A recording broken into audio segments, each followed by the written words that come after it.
In a world where professional wrestling, movies, and pro wrestling movies dominate the landscape of popular culture, three friends lost in a pit of despair saw hope in their ability to banter, bicker, and giggle with one another for hours on end while sitting on their couch, forged in fire and bonded by bad jokes, silly puns, and sarcastic quips. Young Michael Pava, John Casey, and the one they call Lumberjake united together into a theater of three, ready to showcase their talents on the grandest stage of them all, the podcasting stage. Through their trials and tribulations, the boys have seen it all. From body slams and peacocks, to Leslie Uggams and Tiny Lister's giant lister, to spoken words and segues about segues. Mike, Lumbee, and JC have been there to work the gimmick, brother. Whether it's Mr. Hunk, non-union equivalent Willem Dafoe, or King himself, Drake, this ragtag trio has been with you through it all and will continue to offer their unsolicited opinion to those who accidentally download their podcast. Sorry about that. Anyway, where was I? Oh yes, this is Three-Way Theater.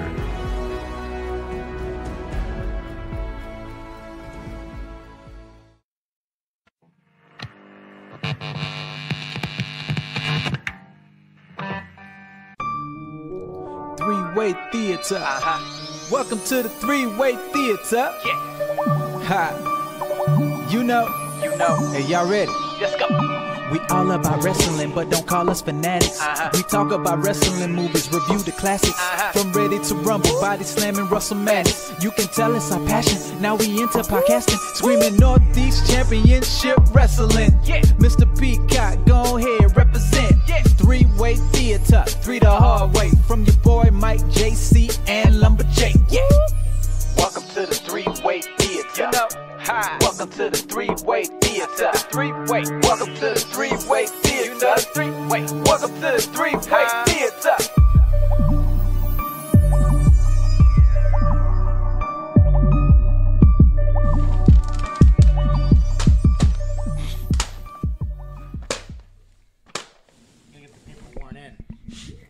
Oh, I thought you were like mad at the movie or something. I mean, He is also. yeah, I don't I'll- understand. Listen, it's not the move. Listen, Are we recording yet? Yes. welcome to Three-Way Theater. Hey guys, I'm Mike Pava. I'm Lumberjake. And I'm JC. And we review pro wrestling. Movies. And pro wrestling movies. Hey. Yeah. Happy New Year, guys. Happy New Year. Hey guys, new year, new us. We've got a whole list of things that we want to get in on every episode. I'm gonna let you guys in on that. Mike Pava's gonna hate that. Oh, jeez, you're just man behind the curtain. Breaking down that fourth wall. That's what we do here on Three-Way Theater. Which Yeah. is next on the list, Mikey? We- What are we getting in next? Damn it. Slow down your Slow roll. your roll, there, lumber roll. Listen, I know you're excited. It's a new year. It's a new season of Three-Way Theater. A brand new season. That's right. This is I'm our third giddy season. after watching this movie. Fourth? What's that? Fourth? No, it's our third. You Third. said, "Oh, you get on us for not knowing what's Man, third you annual." know what? second- Fourth annual episode. We are going on. We're in our third season. We're heading into our third year I here. can't believe we Three-Way made it this Theater. long. Yeah. I mean, I said it before, but if we were in any other medium, we would have already been canceled. Yeah, hundreds of episodes. In. We are here on episode 37. I mean, if you add in the best in shows, if and you the minisodes. in the bonusodes, And the bonusodes. and our couple of interviews, yeah, we'd probably be a little more closer to 100. Filled out. Yeah, but I think 37's great. You know, great. It's 37. We're still here. We're still here, doing guys. it. We did it. Well, and that's why this is our last episode. Yeah, we had a good run. we were closing down the shop, tearing Tell down the you- studios. Yeah, but there's only one episode left, and that's one and only episode. Oh. It's the one and only.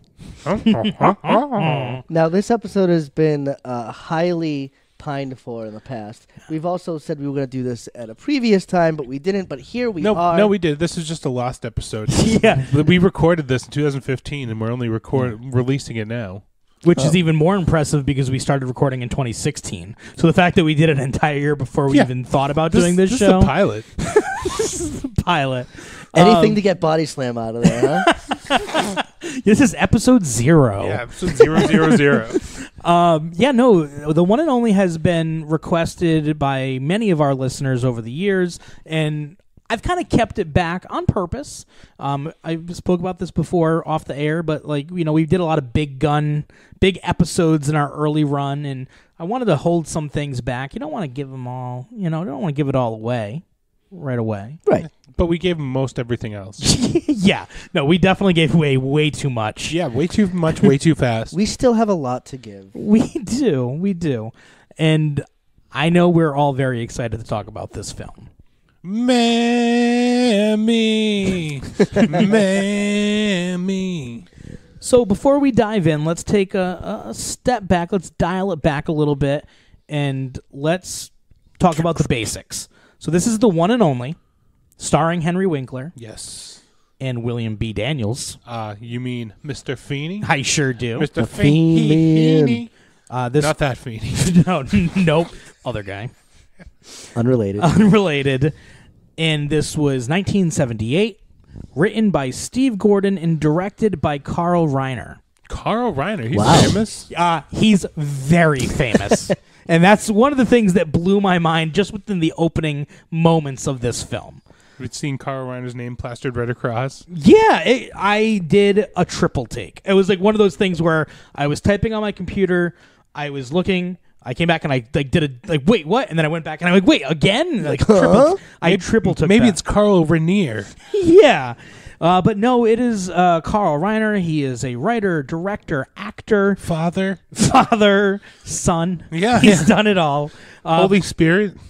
But I want to talk a little bit about his filmography. All right. So, some of the movies that Was this the last movie he made? No, not even close. The one and only came out in 1978. In 1977, he directed Oh God.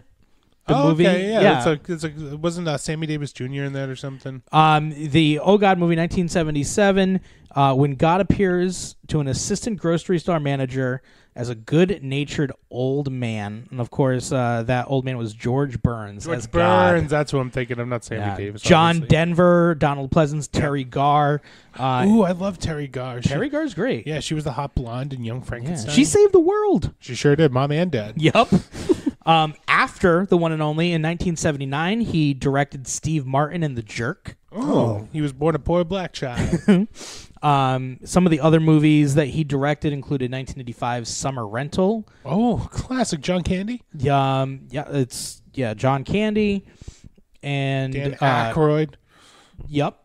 Apparently, Joey Lawrence was also in that movie as young Joey Lawrence playing one of the kids. Whoa. He also did Summer School. I guess he really liked the summer movies. The summer. The last movie he actually directed was in 1997, That Old Feeling. But he was an actor. He continued acting well, and he's still alive. Like that's all. He's gonna be still 100 here with years us. old. He was in the Ocean's 11 movies. He was in those Ocean's films. This guy is a pretty big director. He's done a lot of things. Isn't he Rob Reiner's dad? Yes. Am I mistaken that? No, I think that sounds about right. Am I lying? As long as there's no follow-up questions, you're absolutely correct. It's okay. So that was just, I think that's really cool, and it's something that, when a semi-famous, director comes in and does a pro wrestling movie. Yeah, that's always funny to see. I do have a couple of fun little trivia bits about this movie, but first I wanted to go over the synopsis. Picture this. Sicily. 1951. Andy Schmidt is in his last year of college, taking life easy and always a saucy joke on his lips. He manages to win fellow student Mary's heart, although she's already otherwise engaged.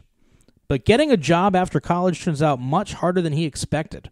Most directors take offense at his free interpretation of his roles. Desperate, he tries wrestling. To avoid getting beaten up, he stages the fights and incidentally invents show wrestling. Is that what happened? That is not what happened. I'm just telling you what the synopsis is, and we've experienced First of all, I didn't realize this was a period piece until they Sure called was. him a Nazi-killing war hero. Mhm. Like, I didn't get that. Well, I added because in the very first scene, not to skip ahead, but they show the date on the picture when he starts singing "Mammy," and that was in the 30s, 35, 34, something to that Okay. effect. So if they're in their 20s when we get into this there's movie, there's a lot. that's definitely the 50s, 1951 to be exact. Right, and it's insane, and we will talk about it. I have, like I mentioned, a couple of hot takes about this. And Yeah. that makes more sense if you look at it that way, that it being a period piece from the 50s than being if it was in 78. Yeah. Right. Yeah, it makes a lot more sense knowing that, and I didn't find out until halfway through, and I saw that it was supposed to take place in 1951. Mm-hmm. Like, I was mind blown. This, when you said this was filmed in 1978, Yes. so Happy Days ran from 1974 to 1984. It was still on the air, so it was still on which the air. also blew my mind. Yes. So Fonzie, who's supposed to be the epitome of cool, plays the complete opposite of that. Let me ask you something.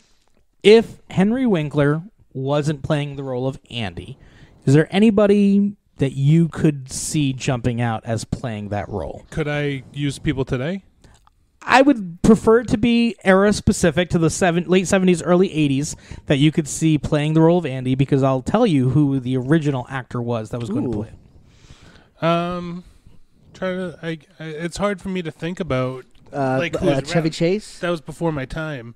All right, Chevy Chase is a pretty good guess. I wrote down as my modern day one. Okay, what's your modern day one? Steve Carell, Interesting. I think, would play a great Andy Schmidt. Okay. I'm trying to think of who was around 1978, who was like the popular stars of the time. I can't. It's All right, well, I mean, that's fine. I think Chevy Chase is a great...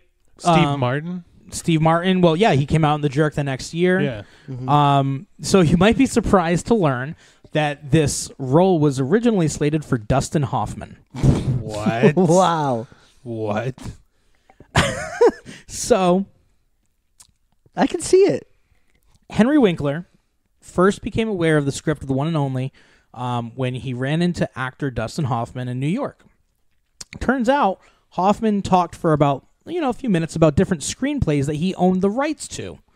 One of those scripts was The One and Only. Shortly after that, he sent the script over to Winkler, and Winkler really wanted to do it because he wanted to do something that would be the complete opposite of Fonzie. Okay, so like what I was saying, like it's so not him, Right. And he was still being Fonzie at the time. I was thinking this was like a post-Fonzie world, Right. where he's trying to get away from it. He was already trying to get away from it because by that point in Happy Days, he had become so iconic, but it wasn't him. No. So he wanted... I see way more Henry Winkler in Andy Schmidt than Oh, I ever did in 100%. Fonzie. 100%. Other than I feel like Henry Winkler is very humble and stuff Yeah. versus Andy Dufresne, but he's not Mr. Cool Guy. He just, like, Henry Winkler is just like the nicest guy in the world from what I hear. He's just super duper nice. And he's still an amazing actor. I just watched him earlier this past year. On, Scream. Yeah. yeah. It was an HBO, not really of a comedy series, but it was Barry. It was like the Bill Hader. yeah. Yeah. So he plays a theater director in this movie, and Henry Winkler, he just won an Emmy won his for first it. Yeah. Emmy ever. I also, having watched Henry Winkler's reality show, the one where he's in a group With the- Shatner? A Yeah, Winkle yeah. in Time. A lot of wrinkles. That's like Young at Heart or something. No, it's it's like a bucket list show. Yeah. George Foreman met Foreman, the yeah. ABBA guy, and he fell out of his chair. My mom was telling me about this a couple of weeks ago, and I did not believe her. She showed me the picture. It's I'm like, Terry Bradshaw. Yeah, like, and I did watch that, and you're right. I do see a lot of Andy, of Henry and Andy. wow. He's Jeff Dye is the host. I just know that comic. He was in Last Comic Standing. Oh, was he? Yeah. Yeah, Henry I- Winkler won his first Emmy for Barry, and he got up on stage and said, "I've been waiting 34 years to give this speech." Like, I wish it started with talking about The One and Only. Yeah, I mean, it's really crazy to me, but he was so obsessed with the idea of doing the polar opposite of Fonzie, get out of that shadow, and unfortunately, I mean, this movie, I don't think really set the world on fire, but it would be another 4 years before Henry Winkler acted in a feature film. Really? So Wow. he was done for a while after this. Better late than never is the reality show. Oh, okay. There you But go. he really, that's what he gets, though. Him being Fonzie, that's like being Urkel. It's like being any of those characters. Like, people are going to only think of you as that. Right, 'cause it 100%. is so iconic. So the last thing I'll mention before we kind of dive into the meat of the movie, there's still meat on this movie, that the character and film story was based on the glamour wrestler Gorgeous George. All right, I good. mentioned that when I was watching it. I have yep. This picture was made and released about 15 years after the height of Gorgeous George's popularity, and he had already passed away. And Movie is movie came out in 78. okay. So all right, math, quick. You're talking to three guys here. Early '60s. It would bring it to. Well, he was He became the first ever WWF. No, that was Buddy Rogers. Mm-hmm. Yeah.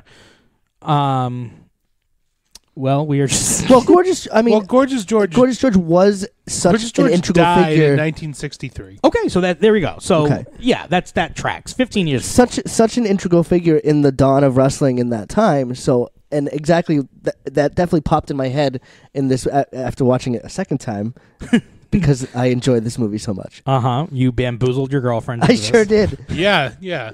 Tricked your girlfriend into watching. So I had watched it once before, decided to watch it again with my girlfriend without telling her anything about the movie. And it took her a good while to figure out that it was a wrestling movie, and boy, did she feel bamboozled. Yeah, Mikey said it's the twice and only. I'm going to watch it 2 times.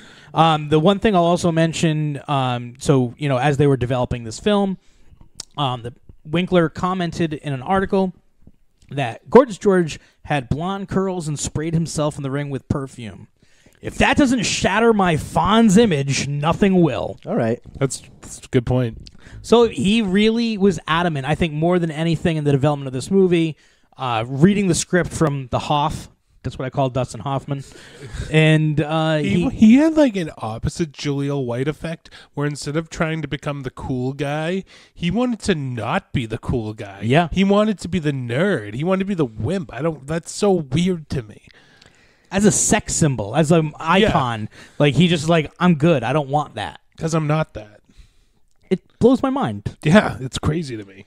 So let's talk about this. Let's dive in. So if 1951 is where Andy Schmidt is in college, young Andy, where we open with, he's what, 12 years old? Mm-hmm. Yeah. Probably about there. Maybe a little. Yeah. And he is hanging out in a room with his parents' friends. Yeah, they're all having They have a a little party. social party. And Andy, of course, being the Showman. showman. I was going to say the Performer. So I actually checked. It opened. go The movie opened in 1938, so that's where we open on. Opening on this living room, 1938. Okay. 38. So not quite the World War yet. We're not quite there. Andy is a natural. He's got a charisma about him, and he naturally is a performer. 100%. One of my favorite things that he does is when somebody asks him to sing, he asks his mom, "Are all your guests here?" She goes, "Yeah, I think so." And then he gets this look on his face. He's like, "Small house." Yeah, he was hoping for a bigger draw. Yeah. Well, But like, he wanted to make sure everyone was there. He wanted to maximize his crowd. I mean, is this what white people did in the late 30s? Just dressed up in like 3-piece suits and gowns and hang out in the living room? Yes. Weird. That's what we're doing right now. Well, yeah, because we wanted to have a fancy party. Fancy dress party. Yeah.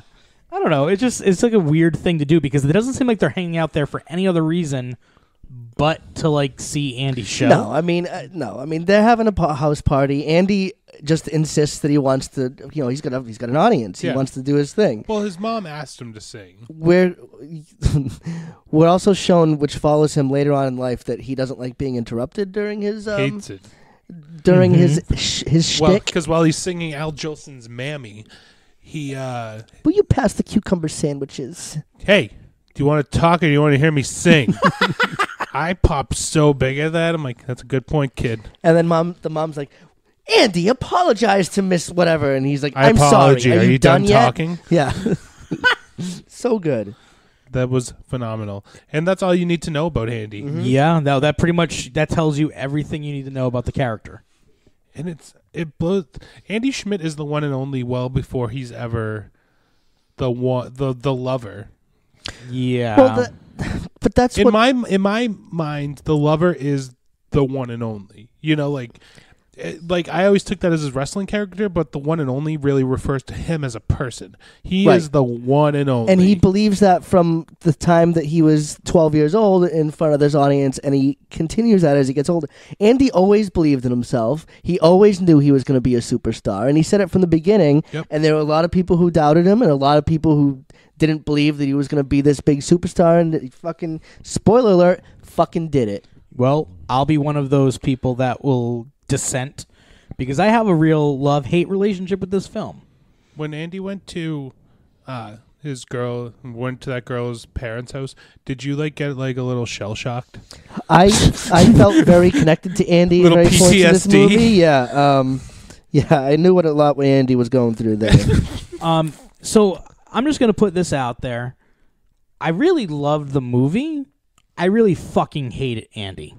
Andy the person or like Henry Winkler? As No, an actor? Henry Winkler's fantastic. I think Henry Winkler is phenomenal. The character of Andy Schmidt Is unbelievably unlikable. So are you saying Yes. he's an unlikable character? he is my already dark horse pick for Is M. he Harry an M. Harry Smilac Yes. Award winner? Now, Probably the biggest fucking M. Harry Smilac there ever was.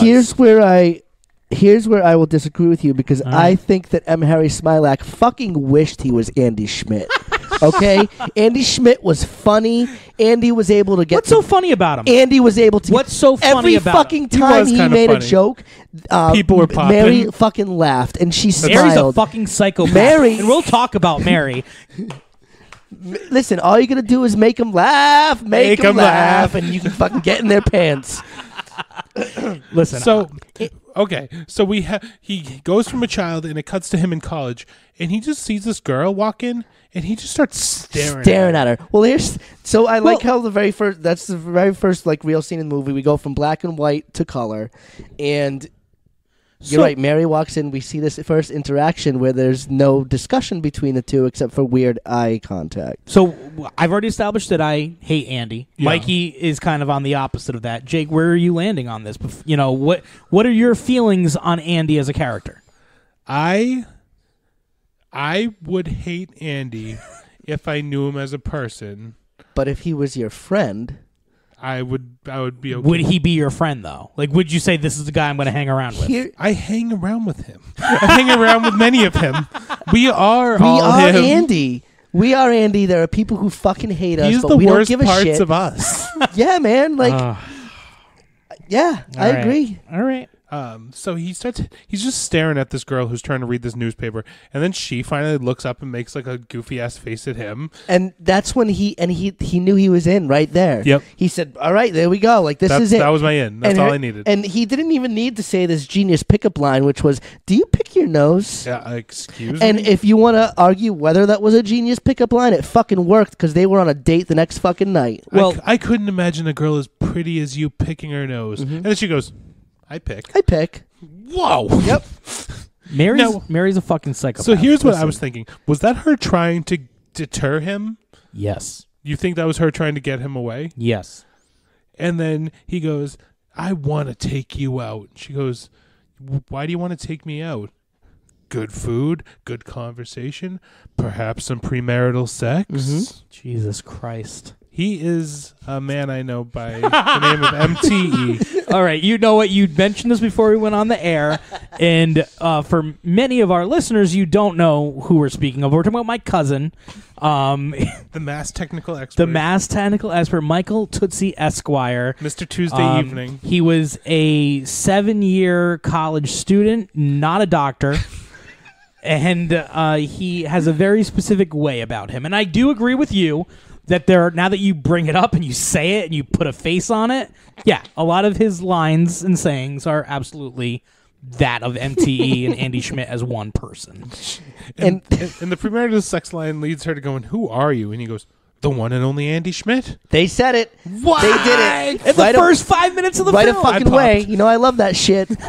Right away, we get into it. Fucking up. He said it. He's the one and only. So, Mikey, you tricked you bamboozled your girlfriend into watching this film. Mm-hmm. Now, we kind of mentioned that wrestling doesn't pop up until later on in this film. Right. How is she feeling about this? She's in your boat and can't stand Andy. Thinks he's an asshole. Okay. Okay. So she didn't find the charming aspects of Andy's courtship. But he was Mary. so funny. Is your mother still good looking? Yes. Why? If I marry you, I don't want to have. I don't have an old bag at 46. So good. Man, I noticed in some of the older movies we watched, but the overdubbing in this movie was crazy. Yeah, they need a little post work. I wonder if that was just them redoing dialogue, or if they're like, we gotta change this completely. Like, I don't know. I'm going to be a star or a fireman. Like everything he says is a riot. I have that written down too.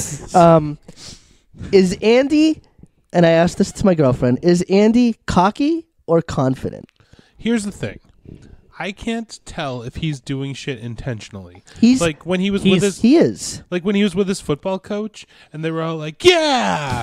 And he like yelled, "Yeah!" I'm sorry, coach. I thought everyone was going to yell at the same time. Yeah, come I thought we on. were all going to say it together. He's doing bits. He's doing shtick. You think so? 24/7. 100%. He's cockfident. That's Okay. what he is. So he's a mix of the two. He's a mix of the two. He is always on show. Well, he never takes no for an answer. He refuses to ever take a backseat to anyone. I'd like to see the scene. I would have liked one scene in this movie. I could have maybe changed my opinion on everything if there was one scene in this movie where he walked away from his audience and he just slumped over by himself and just had a moment of like, yes. We get that. No. Just lets out We the get- sigh of release of him being We able to be get himself. that at the very end No, of the he fucking doesn't. movie. No. Yes, we fucking No. do. No, because she says, "I want the real you. You can have all the weirdos and all the freaks She you want." had to tell him but this. I want the real you. But the real him is still fucking fake He Andy is to Andy. her. Yes. Yeah. So that's what I That mean. is him. No, No, but it no. But I'm just telling you that in my opinion, he is on shtick 24/7. I agree. He's Andy, always Andy on. Schmidt is legitimately a psychopath. Yes. to me. He's like looking at Yes. people trying to see emotions and trying to learn those emotions and why they're going. Hello, He- fellow humans. What's the difference of somebody like Andy to somebody like Andy Kaufman? A guy because who's Andy- always because- on, who's always looking to fucking Because Andy Kaufman would get be that off when reaction he was from in his people. private Okay, life. look. If when you watch Man on the Moon, he's there with Courtney Love. Sarkett. Yeah, and there are those scenes where it's just him and her, and they're having a very real, very natural moment, and they're just being two people, two human beings connecting. Now, think of the scene later in the movie where he comes in after his first wrestling match and he's taped up and he sticks into bed, and then another like everything is overplayed. There's not one moment of real like human being emotion. When he got hurt at the football game, and he's just that's a great part too. But I'm just saying that if they had just shown one scene where after they cart him off and he gets up and he's all alone in the locker room and he just had a sigh. I'm telling you, we get that at the fucking end. We don't. Before she fucking knocks on the door and it's her there. If he had taken off his goddamn wig and thrown it at the window and then like if he no, had he was happy. Yes! He was happy. he got everything that he wanted. And he the didn't- fucking Listen, spoiler He alert, didn't care if she knocked on his door or not. He was ready. Listen, Mm. he gets in there. He sits down. He slumps down in the fucking chair. He's got his head down, and he sticks his hand on the fucking phone. You're He's imagining ready that. to. That fucking happened. Never I'm happened. sorry. That did not I ever saw it. happen. I'm sorry. Your mind. not sit in I'm a chair sorry. and Your mind was slouch already down. made up, and No. you already made and then he put decided the to skip revolver in that his part. mouth. If that had been a scene, if he put a gun in his mouth, I would buy it, and then I could forgive everything else he did in that movie. Nope. You fucking go back and watch it. I- I saw it fucking twice, and that's what fucking happened. All right, there, killer. I mean, this is the type of dude Like, he's that, like, I talked to Carl Reiner. in that scene where he's with his theater coach and they're practicing for theater. This dude's in a cape, and I'm like, if he had stayed in that cape the entire film, I wouldn't have been surprised. Even on the football field. I can't stand how he refuses to take any direction because he always needs to upstage everyone no matter what. Right. Like, he can never be, like, a secondary guy. He has to No, he had one fucking line in that goddamn thing, and he's stretching it out. He's not stretching it out. He's making it all about him. And he's ruining and that's the play. point. He's the fucking one and only. He doesn't care if he ruins the play. He wants the reaction from the fucking. But you should doesn't care matter. if he's ruining the play. Yes, you should care. I don't. As a viewer. Nope. No, because you're all in on Andy. I'm all in on Andy Schmidt. That's why he's a perfect wrestler, because he can just fucking try to steal the fucking the whole show all the time. When he is on, if they do the gurney scene, he takes that one hit. He's doubled over. That's when he learns to sell. He fucking he rolls off the gurney once. They get him back on it, and he kind of smiles. He's got his eyes closed because he hears the adulation of the fucking audience. Yep. And he's like, "Slow it down. Don't take your time." Listen, we both agree with you on And this. then his girlfriend's pissed at him for doing that. Mm-hmm. By the way, not his girlfriend. She's engaged. They are not together yet. She's not only engaged to someone else, she's also saving herself for marriage. No, see, I think he was saving himself No. for marriage. She didn't. That's something she wanted to do. If you're a virgin, it's okay. I won't tell anyone. I'm very discreet. Fucking asshole. How could she be? Watch back on that scene. And he just screamed She's a little bit embarrassed, but holy shit, this guy's fucking funny, and he makes me laugh. Him screaming that out is basically telling everyone else around him that we're going to fuck later, and I won't tell anyone.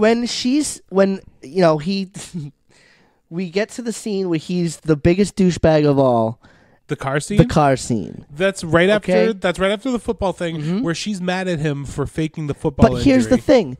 She's still parking with him in the fucking car. They're making out. They're getting to second base. I here. love where your hand is. What do you mean my hands are around you? Oh, I'm sorry. That's where my hand is. Fucking hilarious. That was funny. Fucking. And then he kicks her out of the car twice. You know what? Get out of the car. She gets out of the car, and then he fucking drives 2 feet and goes, "You're acting like a child. Get back in the car." She says to him, "You're only fun as a stranger." Ooh. But that's the truth. Yeah. That's the truth, because she doesn't accept him as a real human being. Because he's so ridiculous. Yeah, I don't think it would be able to have a fucking friendship with that guy. He's just too much. So let's talk about the evolution of what Andy's become, because I think we need to get this out of the way. Both parents dead. Car accident. Car accident. What would you say if he was driving the other car? So I shouldn't tell you I was driving the other car? What a fucking nutcase. Like, again, they had an opportunity to have a real human moment to show why he is the way he is, and he undercuts it with a joke. Listen, that's what why does he want to talk about his fucking dead family for? Now he is me. She also says to him, I'm sorry, I don't need her, right? Right. I love her, you asshole. Yeah, she says, "God, I wish you were sane. Oh, my God. I wish you were fucking normal." Throughout the entire movie, she goes, "Why did it have to be him?" Mm-hmm. But she loves him. And she loves how he makes her feel. In the fucking, after the car scene, after he fucking kicks her out, makes her drive home with fucking strangers. Two random old she people. still goes back to him, so that she's sitting with her husband, her soon-to-be husband, that she just engaged. She just got engaged to after the car scene. Yeah, so I have to say that I did find it hysterical that when the roommate is mentioning it, it's like, "Oh man, did you see the engagement in the school newspaper?" They don't do wedding engagements in the school newspaper. They did back then. No, they did not. In 51, they did. They especially didn't do it in 1951. Are you kidding me? When he meets her fiance. And her fiance goes, "Paul." And Paul goes, "That's it. Put him up." He goes, "I'm not putting him up. Why? Because I'm a chicken." Yep. Puts the chair in front of him. So motherfucker. But even hilarious. Even before that, she's sitting there with fucking Paul, and she's miserable. Well, no, she asks Paul to fuck. She's which is my fucking point. He's like, "I thought we said we'd save it for." She doesn't want to save it. She doesn't want to be with this lame ass fucking doctor. Lame ass. He's a huge, muscular jock. Yeah. Well, to her, it doesn't matter to her. She's lame. So it doesn't matter to you. It sounds like you're in love with Andy. She is miserable with him. She doesn't give herself a chance to be with Paul. What do you mean? She was already with him months before this date even happened. We don't even know what the real history is between her and Paul. She says they were together for at least 4 months. And that was in the when 50s, that's 4 years long. If that was before she even met Andy, she goes, I'm the ever popular Mary Crawford, and I'm unavailable. So like even before then, so then you have to assume it's been like time has passed, and then she got engaged. So like even more time, and then he barges in. Right. She can't say no to him either, because even when they first met and he's just following her and she's like trying to say no, but he's not taking it. He goes, "Where do you live?" And she tells him which like sorority she lives at. So I have one theory about that. About why she does all this. A little bit of a spoiler alert, but later on in the film, we see that he is a hypnotist character. I posit that following the death of his parents, he went to go live with an ancient magician and learned the arts of hypnotism. I mean, that is a lot of showman to it. Mm-hmm. So I guess it wouldn't be the most far-fetched thing. So you're saying he hypnotized her? Yes. Exactly. Yes. Okay. Why would she immediately tell him all of the personal information that she had? Because he read conspiracy theory. Yeah, he read the dating expert. Like, and there's some people that his hypnotism doesn't work for, like the father, and like Seltzer, the promoter. Right. Yeah.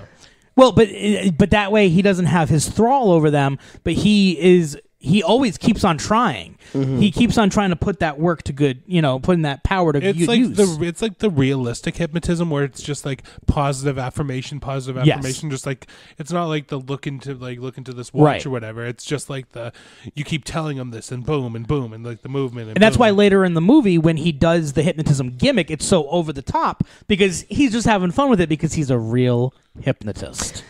Interesting. Conspiracy theory of 2019, here, baby. Which already sets it off with the fact that Mary could never actually choose him because she never had a choice. Interesting. The big play happens. He fucking ruins it. Oh my God! Like again, he just had to do the one line. That crowd loved every fucking second. But it ruined the entire play. How did they? He had one line. It didn't ruin the whole play. Yes. I'm sure the rest of the play sucked. Yeah, because of that one moment, because it took everyone out of it. It was great. Because some over-the-top douchebag. Imagine you're in a match, and the referee just starts doing fucking cartwheels and jumping up and down on the ropes. It's like, perfect. Hey, can you not do that? It's like, no, I got to steal the show because I'm the referee. How would you feel about that? That's completely different. No, How is that different? It's not different. How is it you different? were a supporting actor. You were a background I'm not an actor in this play. I don't give a shit. But you were I'm an audience member in this fucking. Why are you putting yourself in the fucking shoes of the king of the fucking movie? I mean, of the By play. the way, king in the movie, Ed Begley Jr. Oh. You may recognize that name from Mr. Nanny. No, not Mr. Nanny. Santa with Muscles. Yeah. When we start doing movies with pro wrestlers in them, we'll get to that. We'll get there. We'll get there. There's a few in there.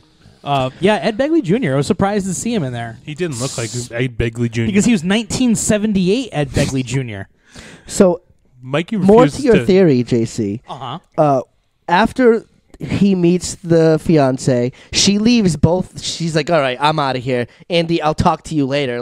He even has a choice. Yeah. But she says, so they're in bed together after this. Well, they skip. I know. They fuck. I know exactly what you're going to say. But well, go ahead. She says, every night I go to bed praying that I won't be in love with you in the morning, which I'm sure she goes to bed praying that, but he's got his hypnotism on her, thrall. And she wakes up and she's still in love with him every day. How about the line, "We're in love with the same person"? Yes. That's amazing. When in that scene where do you love me? Oh, come on, of course I do.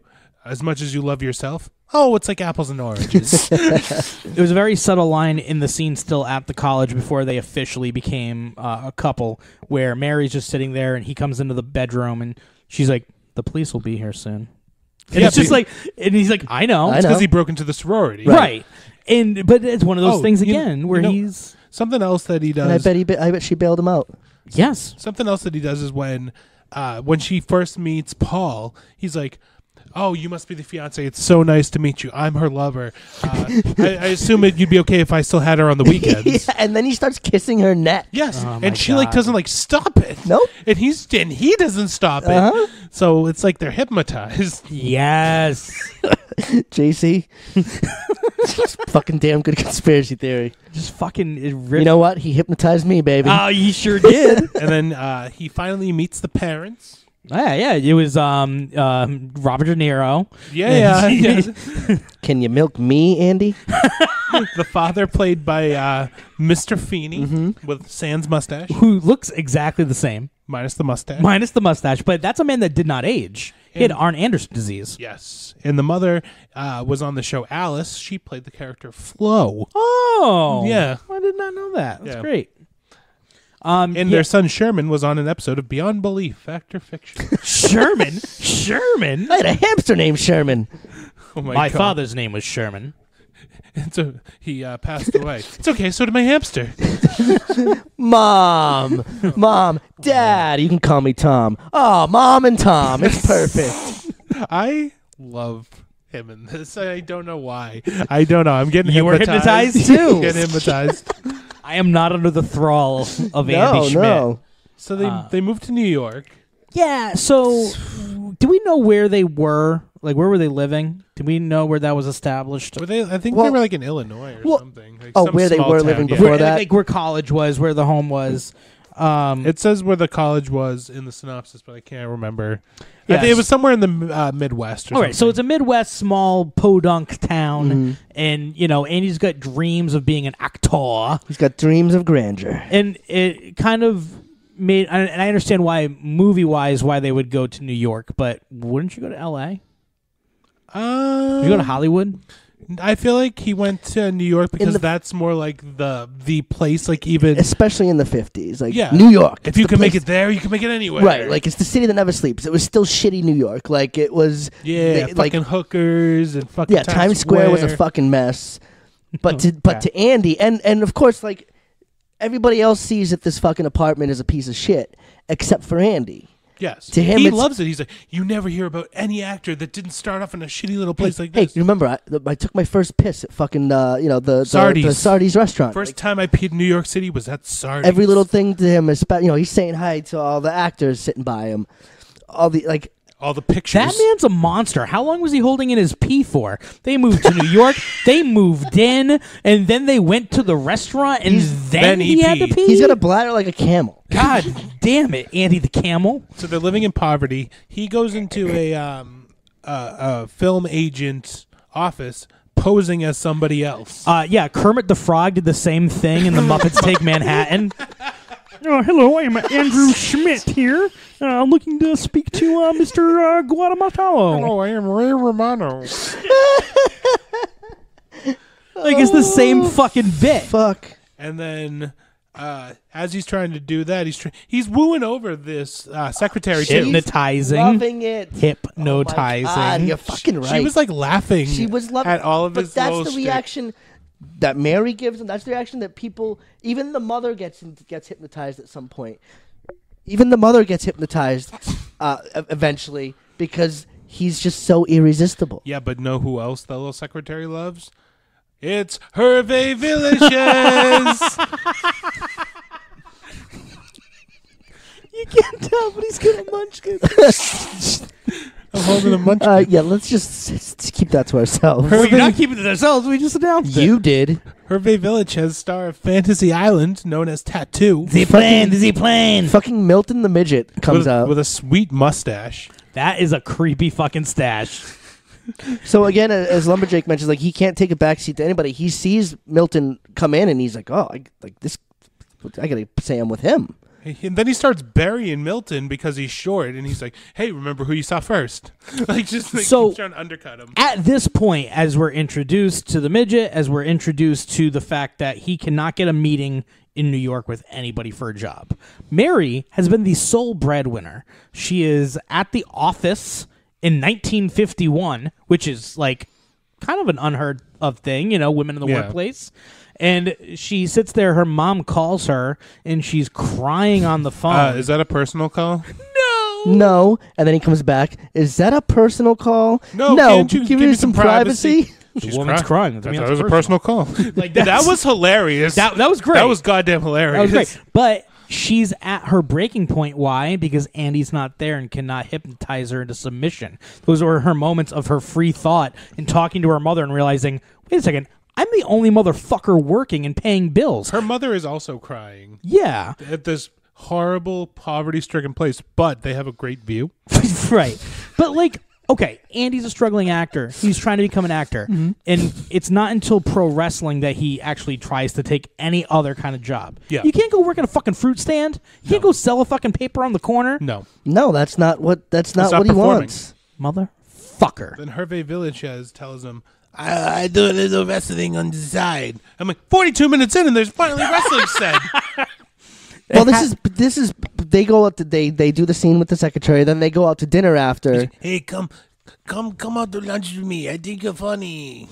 So we're also, at this point, also find out that Mary's pregnant. Yes. Yeah. So not only is he a struggling actor in New York and has no money, Now he has her trapped. they're going to bring a child into this world. A loser child. A loser fucking dirtbag child. Hey, let's relax. A loser child with a bun haircut.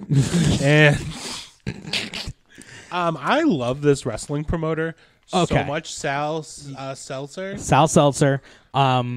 He's amazing. He's just talking about how he found out his son's a fagula. You little Man, fagula? that kept Sidney Seltzer keep fucking bringing that shit Sidney up Seltzer. over and over again. Is he gay? Is he trans? Is he androgynous? Like what's up with this? I love him like a daughter, this kid.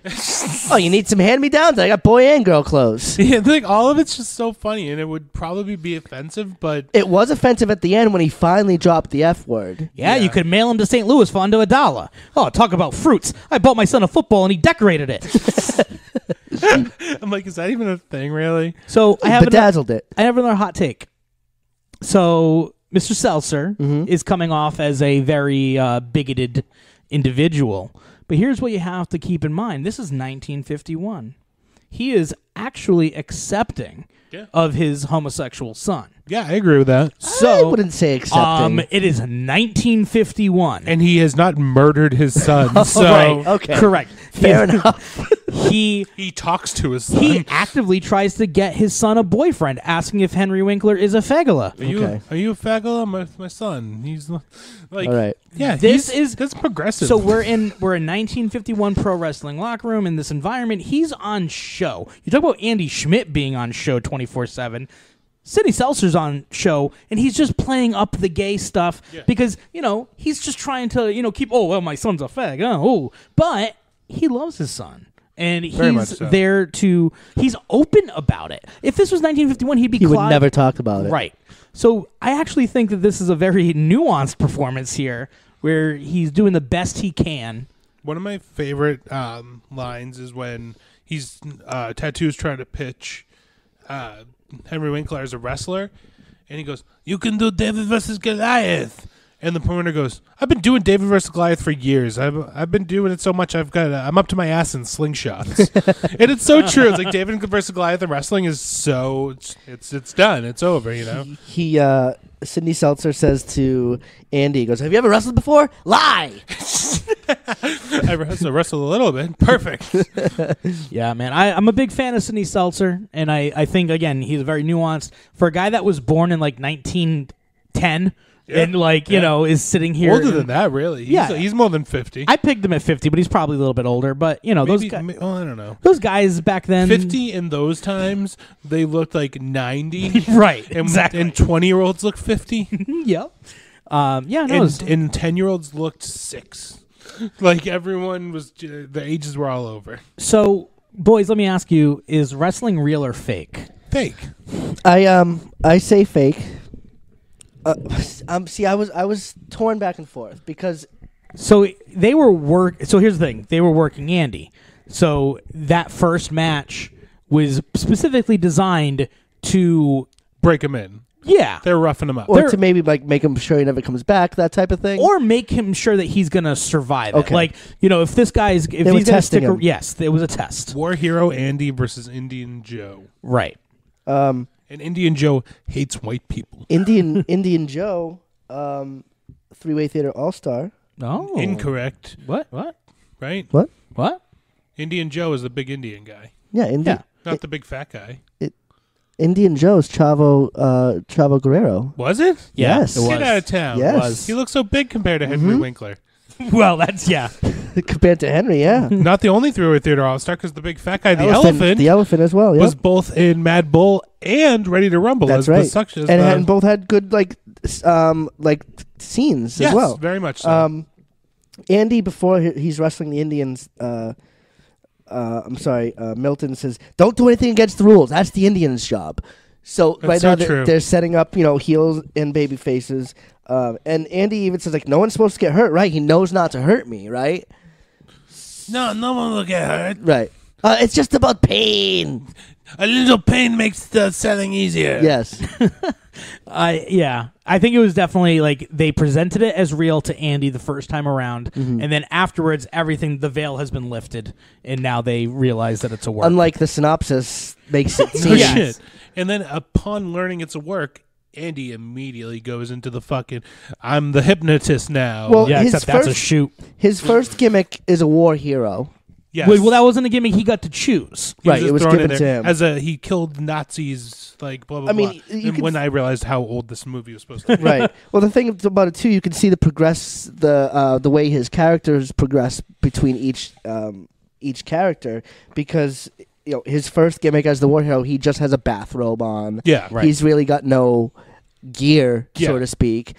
It's just kind of thrown together. So I definitely Mandela affected this movie, where I remember seeing bits and pieces of this previously, and I believe that the kind of the Gorgeous George version of this character was in a lot more of the movie. No, yeah. I always thought it was like the whole time. Yeah, like he was this character the entire time, but no, he's this evolution where he starts as the war hero, becomes the hypnotist. I knew in my nothing, mind. I knew nothing about this movie beforehand, so that really, Okay. Oh, we should have discussed if we'd ever seen this. Yeah, or no. It's almost like somebody should have had a list written down of stuff we should do. Hey, we're getting there.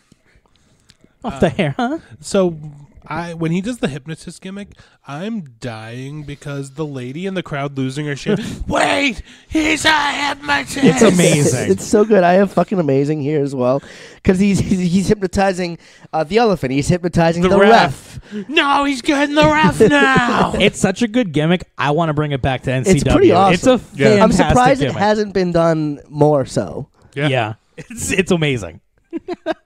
Like we saw that in Glow too, when Junk Chain used the Yes. voodoo powder. voodoo. That's right. That was cool. One of the things I realized at this point in the film is that at least the filmmakers, or at least the world, presents wrestling as a bad thing. Like, wrestling is a very negative thing. Yeah, well, wrestling's not a thing really, because it's Right. 1950s, and if only people that go to wrestling shows know about wrestling. Yeah. Well, they do a good job of. What do you mean you're wrestling for a living? Nobody wrestles. Yeah. What do you mean he wrestles? Nobody. You mean they pay him to wrestle? That's when my girlfriend looked at me and said, "Boy, does this feel real." Is that when it really started sinking in? And then Mikey tried hypnotizing her. And then I said, "Look at this view." So, do you guys think that there was a cut scene between the confession of, like, what he's been doing and, like, the next, like, he gets into bed, he's wrapped up in his tape, and she's like, "You better tell me what's going on right now." I was beat up by an Indian. I'll tell you in the morning. And she has, like, this like, "No, you're going to tell me now." Well, he had lied and said that he was meeting a photographer Yeah. and doing those type of things when he was actually training with Milton. Well, I thought it was a cut scene, but now I believe more than ever that he was like, "Fine, I'll tell you what's going on." Snapped his fingers, cuts the next scene because she just got knocked out. he pulled out the fucking Men in Black thing and Hypnotized. Yep. It was at this point in the movie that I realized that the elephant, Milton, and Sydney are us. And also, the elephant asked for peanuts, and I thought that was hilarious. What was he eating? have something more crunchy, perhaps like peanuts? What was he eating before that? Like, it looked. I thought he was eating like butter. Like he was A stick of butter? not a stick of butter, but like the little ones you get at restaurants that are they're That sealed look individually. delicious? Yeah. That's what it looked like he was Maybe like eating. little mints or something. I hope that's what he was doing. I don't know, but that's amazing. Because that's why he wanted something more crunchy, because the butter was fucking butter. Right. And then Well, so the parents come to visit. yeah, because they're talking about like this. They're like, it's like a circus. It's a circus atmosphere. And she's like, no, it's not a circus. It's really fine. Everything's good.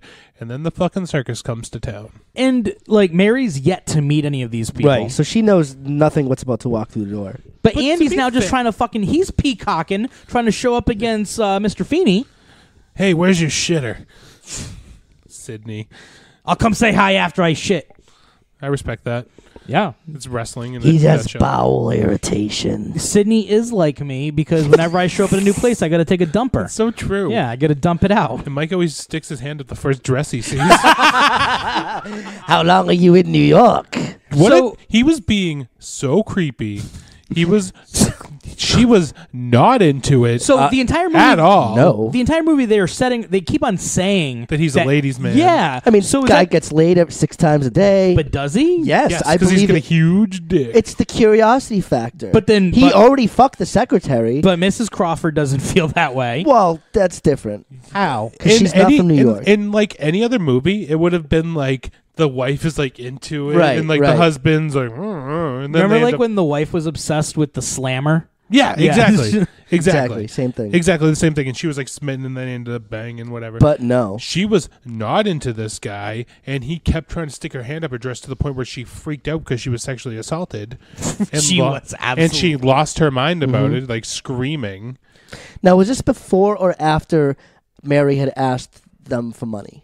This was After, I believe. Yes, this is after. Okay. Yeah. Well, it was asked for money. They're gonna take a trip to New York and find out that she's okay. Like, Yeah. So, it's- well, when she reveals to Andy that she did ask for money, he fucking flips out. Toxic masculinity. through the furious. He's he's throwing things. He picks up one thing to throw, and she goes, I "We haven't haven't paid paid for for that that yet." yet." He And he turns turns around and and throws puts it something else. so that was my note where I said Andy is a day away from becoming Chris Benoit, and No, his wife's a day away from becoming Chris Benoit. She's going to murder him. oh no, well, so. And this is where I was wondering again if this is a show or if this is real Andy, because if it's a moment of reality, No, but it's no. all a fucking show again. It's like I'm fake mad. He really was. He literally goes, "I'm furious." And picks up something and just Smashes, throws it. like, But he throws smashes a weekly- lot of fucking. No, he smashed some shit pretty hard. He was trying to be, but again, I was like, "Ooh, is this him actually?" No, it but it wasn't. wasn't. It was all just another fucking gag, and like, oh, you throw something now. He's like, "Get out, get out! If you pack thing one, you're out of We're here getting forever." divorced. Yeah. She starts packing. Well, and because then here's the because she will call him out on his bullshit at times. Yeah. And she will call him an asshole and say you're being a piece of shit. And I think that he knows that. Yeah, he's not doing anything to fix it. What is Because he he doesn't think he needs to fix it. He promises that he's done wrestling, and what happens the very next night? Mm-hmm. He sneaks out to wrestle. Yeah, yeah, You take your toothbrush and you get out of here. Or was that later? that's later. That's a little bit later. Because because he on- wrestles Leatherneck Joe Brady first. Yeah, but who's that? Roddy Piper. I watched it twice. The first time I watched it, I was like, that looks like Roddy Piper. The second time I watched it, I was like, I don't know if that's Roddy Piper. Roddy Wow, Piper okay, playing cool. Leatherneck Joe Brady. In his feature film debut. Wow. Oh shit, and would not be his last, I don't think. No, good call, Lumberjake. And then they do the same match in every town. Yeah, Yes. the best fucking montage ever is just him smashing his opponents over the head And with him his just helmet. go, no, opponent. It's Roddy guy. Piper. It's Leatherneck Joe Brady. I thought he was in different outfits at different times. Nope. No, he was doing the Nazi gimmick pretty much straight through No, the I'm talking same. about his opponent. I thought he was wearing same different. town or different town, same, Same match. match. Which that's when I really it cemented to me that wrestling was fake and not yeah. the hypnotism. Weirdly, Right. also Hard Boiled Haggerty is in there. Yep. He played the bartender in Mad Bull, and he yelled at Tattoo, going, "God damn it, you hit me in the nuts again." And Tattoo goes, "That's not where I hit," which is a callback to earlier when he goes, "Hit me in the stomach," and the promoter goes, "That's not where he That's hits." not where he hits. I love that. I love that callback. So they're all in the bar. They're hanging out, and Andy's Mrs. Mary. And the promoter kind of just tells him how it is. And I, like, he's right. Sid is right. He's just very honest about things and said, this is the life. This is what you always wanted.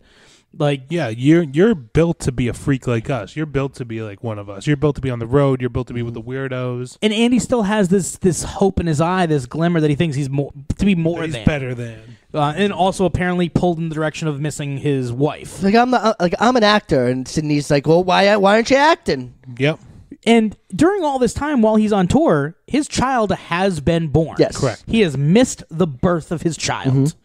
And like Tattoo kind of tells him, you know. Well, he gave his wife a promise, and if 3 months he didn't have an acting gig, he'd start looking for a regular job. Looking for a regular job, and he was done with wrestling. Right, but that wasn't true. He went on tour right away. And so he's been on tour the entire time, and it wasn't until this conversation with Sid and then with Tattoo. Milton. That he hung it up. That he just like, I got to, because Milton basically said, go to your wife. The wife. Well, he leaves the tour to see her. Yes, he skips the tour. Skips the tour to go back to her, and this is as close as you're gonna get to that real scene of Andy, of him saying, you know what, I'm gonna quit. I'm gonna go back to my wife. He's working for his wife's dad. Well, let's talk about a regular job. Top salesman at the insurance company. Let's talk about his romantic gesture for a moment. Showing up at the parents' house late at night and throws a pebble at the window. And then he chucks a rock. Well, listen, she didn't answer the pebbles. Well, this is where I wrote that this is where Mary I said that dumb bitch Mary deserves Andy at this point because she is so quick to forgive. And she's so happy to see him. She was Andy. Now I just had a baby and I'm not wearing makeup and I'm totally in bed. But you just have to remember how beautiful I look. Right? Like, shut the fuck up, Mary. She's under his spell. And are you gonna come in? Well, yeah, I'm gonna come in. But make sure when I come in, like they're doing all this fucking shtick with each other. He's like, go to the door. Yeah. Every time he start walking, Andy. Yeah.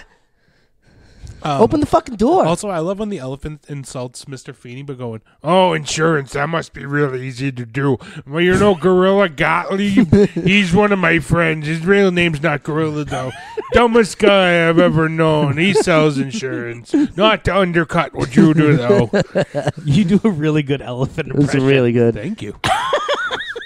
And of course, Mr. Feeney is back again when Andy comes into their bedroom after being introduced to his son. He wakes them up to tell them, "I'll see you in the morning." That fucking cunt. Andy's a goddamn cunt. You understand me? Most likable. So he leaves the business. He's Andrew now. He's now Andrew. He's now Drew. Drew Schmidt.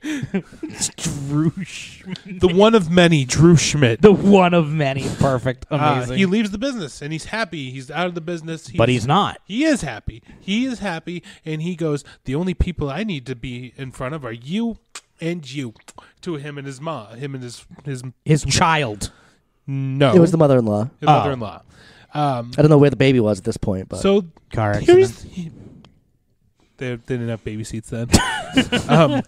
The wife seems that she almost wants him to start fucking acting again. I agree with that. That is what I wrote down as well. Almost like she's pushing him back into the business. Exactly, because he's. It's like he finally is home, and she's kind of getting. Now she's bored of it, and she's like, "Yeah, she's like, I'm sick of you." It's like, what do you want? God what do you want, damn Mary? It, Drew shit. What do you want, Mary? And she's like, "Yeah, I told the community that you'd help with the community theater because they could use a real actor." Like, why would I want to do that? Yeah, he's like, "No, I don't want to do that. I'm the only people I need to be in front of are you and you." But here's the thing: he doesn't crack like one joke. He's not making her laugh like he used to. He's giving her what she wanted, though, and what her parents wanted. What she thought she wanted. Yes. So you're positing that now she's like trying to push him back in. Now she's like, well, I might as well have just married fucking Paul. So let me ask you this: do you think that this big blow up scene that is coming back is that all a part of her plan, or is now she back to being actually upset? No, I think she was actually upset again because she likes the thought of him doing it, but then when he actually does it, she realizes what it actually means for her. It's she can't have it both ways. She wants it both ways, but she can't have it both ways. She's like, oh, here's a local community theater, so you can stay with me all the time and still act. So maybe she's trying to find a middle ground. Compared to something like national TV, touring wrestling, where he gets a telegram that she did not give him. Burned.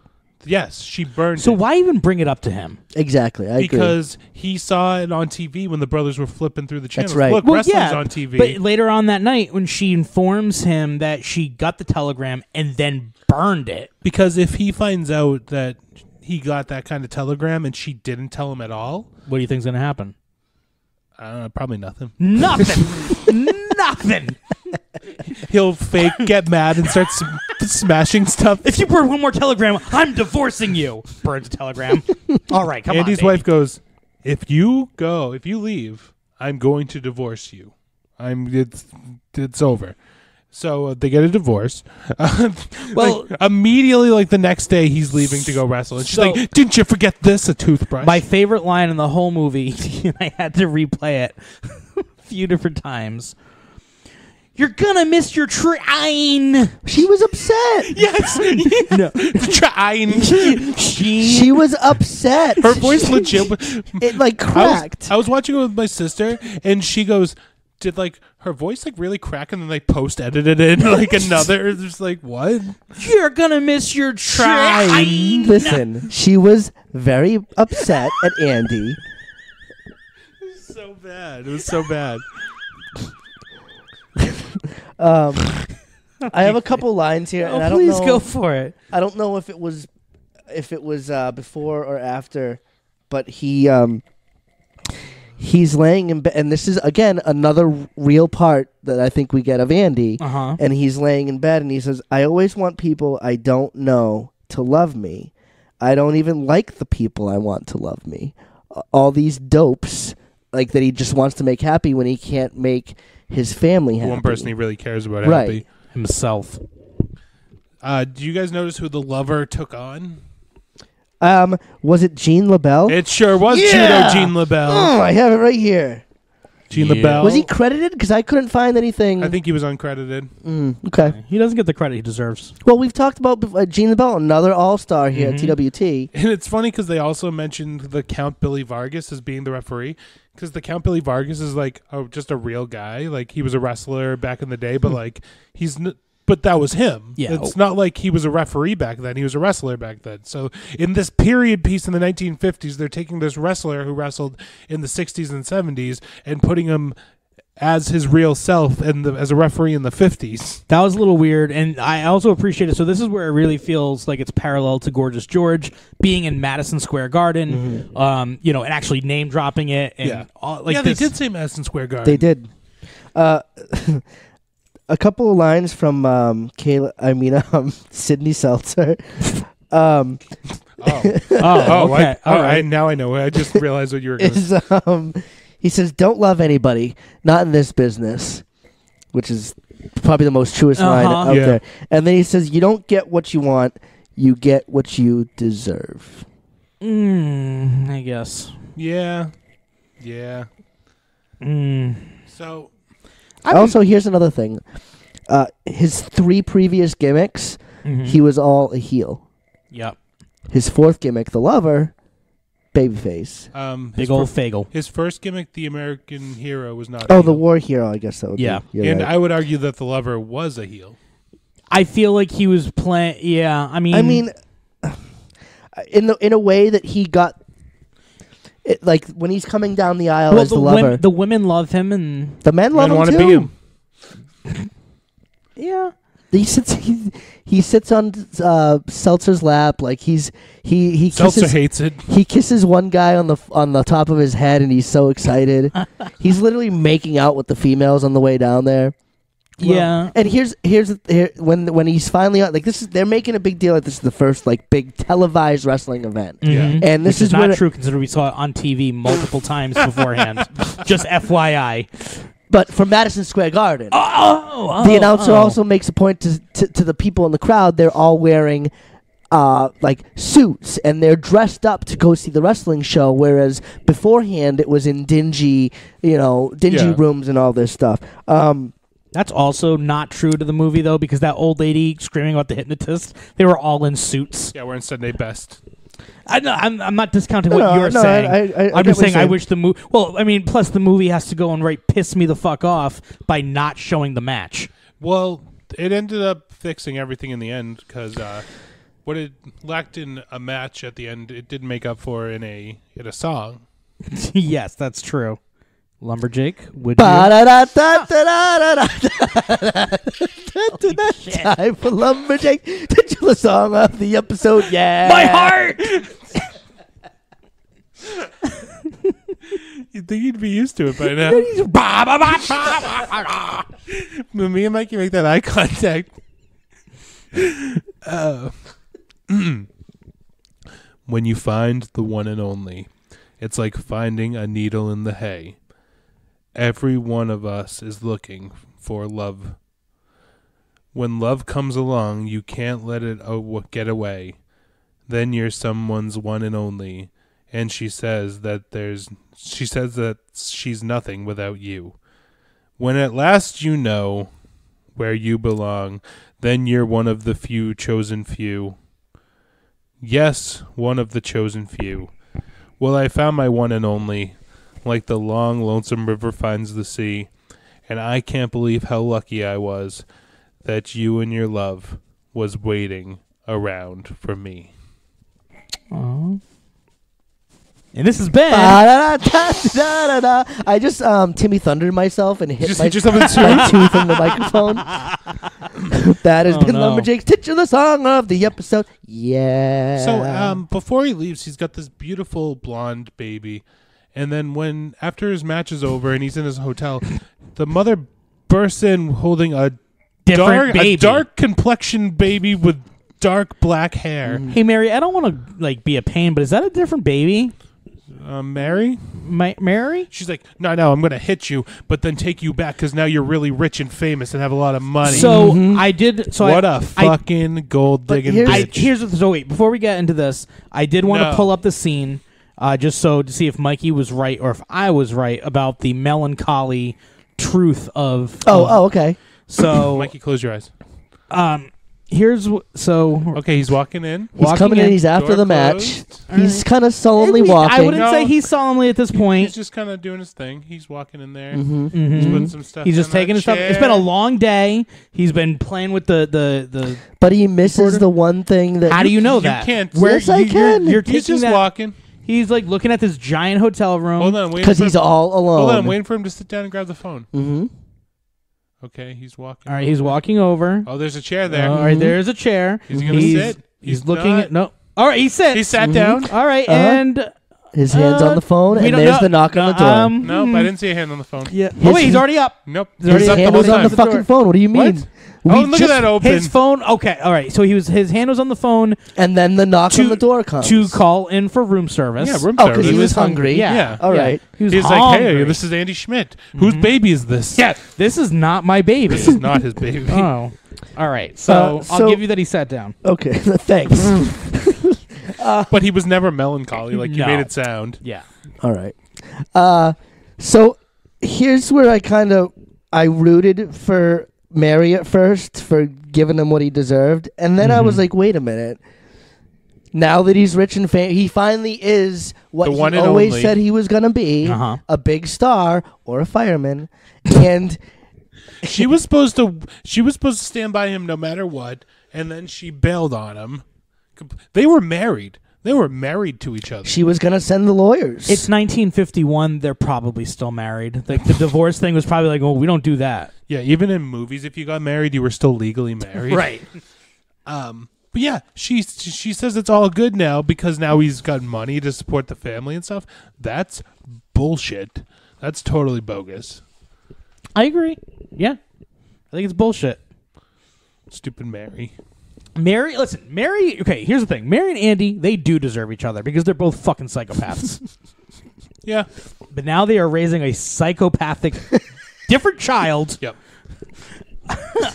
She probably got on the train, and she probably accidentally grabbed the wrong kid. You know, this is happening at the same point in time that fucking Dr. Samuel Beckett is jumping through. Leaping through? Leaping through and becoming a wrestler during that time. All right. All right, I like where this is going. Yep. So that's it. That's the movie. She fakes being angry. She kicks She him. learned it from him. She has him stripped down. Their baby is just rolling around on the bed. And he's wearing like leopard print undies. Leopard print. He's like, I gotta. He's got to feel the character all the way through. If you're wearing panties under these, I'm leaving. And yeah, they get to fucking with that baby on the bed. Yep. And that's the one and only. The one and only. God damn. What a movie. Mikey, what Mikey do you loves feel it. about this Listen, movie?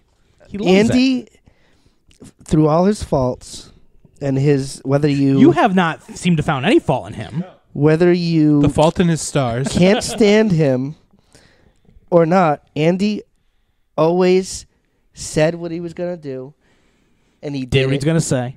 and he became the big star that he always thought he was. Only he because got the girl that he wanted from the first time he met her, and he got. But you have to think, he tried with every single girl he'd ever seen. It's the you nailed it on the head with MTE. Yeah, no, yeah. It's like, you eventually, douchebags. if you swing at every one, you're gonna get a hit. You're going to get the one. You gotta get that home run. Yeah, you're gonna get the one and only. And also, he owes everything to Milton. Like, he would not Yeah. even ever have thought of professional wrestling. You're right. So there's a scene at when it's after the match and the celebration the press afterwards. is trying to get in the door. Yeah. The Ed Sullivan Show booked you. Everybody wants you, and Milton's pouring champagne. He's like, I feel tall, and fucking Andy goes, oh, let's toast to your new height, and cheers him about 3 feet above where he really is. Fucking hilarious. Yeah. So good. Now, here's a question for you. What'd you learn? Well, guys, Oh, in this great Mikey movie, wrote down what he I learned. always write down what I learned. I don't believe that's true. Yeah, you're You often never so write lost it. for what to write. I'm not the lost one. JC always forgets that we do what we learn. That's why they call him the Lost Boy, Jason. Oh, Yeah, that is why they call me that. I didn't know. Yeah, well, now And he you know. OD'd Makes outside sense. the Viper Lounge. I learned that you don't get what you want, but you get what you deserve. Oh, right. I learned that Andy is a giant piece of shit. Is Andy a dick? Yes. Not the dick, a dick. Yes. He is the dick. Bigger than Mama. Yes, I agree with that. Andy doesn't deserve shit. That's what Bigger I've than learned. Cosmo. Yes. No fucking way. Yes. Bigger than M. Harry Smiley. Andy, He's no fucking way. yes. Harry Smiley wants to be Andy. Andy made people laugh. Andy was successful. It may have took him a long time to fucking get there, but he was fucking successful. He got the girl in the end. Like, He abused the girl in the end to get her. He listen, mentally your abused her. Your hypnosis theory, Uh-huh. Which you while agreed great with. on paper, You agreed with while that. great on paper, she always loved everything about. Every time he spoke, she had a big smile on his face. When she was singing, when he was singing in the Mammy? restaurant, Day bidet. Oh my God, yeah. What was he singing to her? Some fucking show. getting to know you. Getting to know Yeah. you. Like, Listen, here's the thing. This is where I'm conflicted. I really enjoyed the movie. I fucking hate Andy.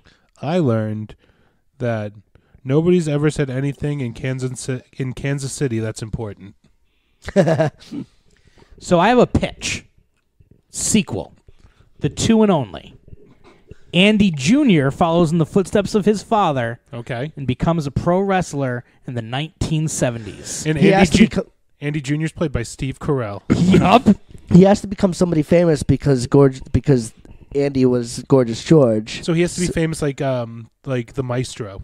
Or what about like Flair, like Ric Flair, or Or if it's going to go 70s into early 80s, make it Hogan. Oh. Make it where he is the complete opposite of what his dad did, but he's going to come to terms.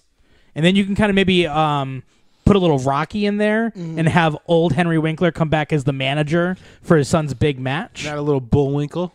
Yup, little Rocky is Bullwinkle. Put it all in there. Bring back Elephant Jr. So, what are we doing next? All right, well... Here we are. We got a brand new year, season 3 of Three-Way Theater. I got a lot of good things this year. I'm really excited for our schedule this year. Yeah, JC's keeping it quiet from us over here. I just want to... Before we announce it. There are a couple of movies that I want to surprise you guys with, but we have a lot of amazing things coming up. As we mentioned previously, we are going to be appearing at the New England Fan Fest and Hall of Fame. Coming this summer. Whoop, whoop. We're going to be doing a couple of obscure movies, a couple of famous movies. We're going to be reviewing No Holds Barred. You know, that's going to be really exciting. We already What? did that one. Oh, no, we're going to be reviewing the 1951 No Holds Barred. The original No Holds Barred. All right. Starring Zeus? Nope. Did Vince McMahon write this one too? Nope. I can't wait to look up the trailer for this. Nope. Don't you dare, motherfucker. But coming up next, our next episode of Three-Way Theater proper is going to be Fighting with My Family. All right. Wait. When's it coming out? February. But when's it actually coming out? No. Now it's really like the real trailer is out there. The poster is out there. It is in. Hello, I'm Nick Frost. Hey, it's Nick Frost, everybody. Good day, mate. Oh no! Now he's going. Now he's going bushwhacker route. He's going New Zealand, I guess. I'm Nick Frost. I hate cops. But yeah, Fighting with My Family, directed by Stephen Merchant, starring Nick Frost, Starring The Rock. especially starring The Rock. Stephen Merchant. He's a tall British guy. Yeah. Hello, ladies. This is going to be our Good first. day, mate. This is going to be the first time Three-Way Theater is going to actually watch a movie in a theater. Welcome to Three-Way Theater at the movie. That's right, baby. Movies. I hope Mikey ends up like Gene Siskel. Jesus. Fuck, is that going to make me like Roger Ebert? Yep. That's my jaw. Oh, It's gone. I'm Roper. Nobody knows who I am. It's worked out perfectly. But yeah, I'm super excited for Fighting with My Family. We're going to have to go at a time when nobody else is there because we're just going to... That's going to be literally any showing. Wait, are you saying if we go on the first night, it's not going to be packed? First night, midnight showing. And we're going to have to find a theater that's going to show it. We're gonna have It's wide release. No. As wide as pages. Oh my god. Well, guys... Cut that part out. No, do not edit that out. Edit that part out. I love Cartoon Page. Cartoon page was so hot. She is bae. Best bot award winner. Well, find us on social media at Three-Way Theater. Be on Facebook, Twitter, Instagram. Like, comment, and subscribe. Yeah, do that. You should do that. Don't do it. God damn it, Lumberjake. All of our episodes are available on threewaytheater.com, as well as through Podbean, iTunes, Stitcher, TuneIn, most podcast apps you can find Three-Way Theater. And, yeah, we'll see you next time, right? See you later. I'm Mike Pava. I'm Lumberjake. And I'm JC. And this has been Three-Way Theater. That is the news. I'm hypnotizing you. Oh, no. You will like Andy Schmidt. I'm dancing.